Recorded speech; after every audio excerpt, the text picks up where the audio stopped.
Molo Abuti. Yithi molo ebantwaneni. Molweni bantwana. Ingaba nikulungele ukufunda isiXhosa bantwana? Ingaba uyawakhumbula la magama? Phinda emva kwam. Khulu. Ncinci. Ntle.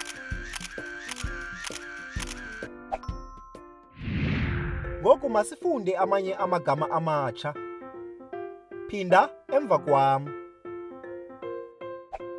Khawuleza.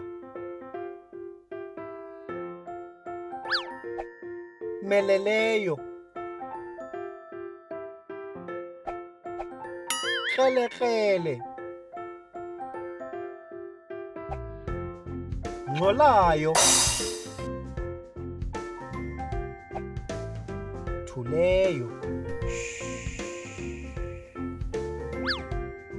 Kulungile. Ngoku lelakho ixesha.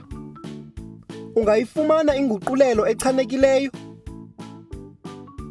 Ingaba ngu-A, B okanye u-C?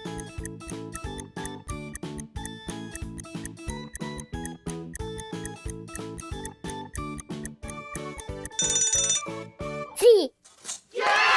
Uchana ucwethe. Kuleyo na, ungayifumana inguqulelo echanekileyo? Ingaba ngu-A, B okanye u-C?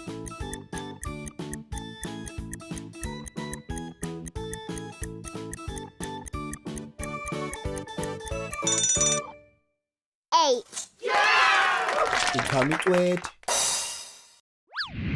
Phambi kokuba sigqibe, lixesha lebinza losuku. Phinda emva kwam. Chaza ubhuti wakho.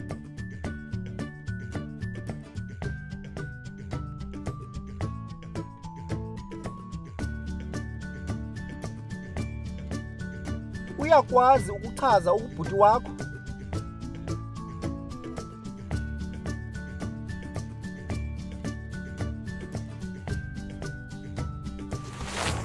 Uyabona? Kulula. Lixesha lokufunda nokubhala. Ingaba ninazo incwadi zenu bantwana? Hamba kakuhle Abuti. Nisale kakuhle. Siza kubonana kwixesha elizayo. You can also visit our website to see what other language learning materials we have to offer. Also, visit our YouTube channel to see what we are up to.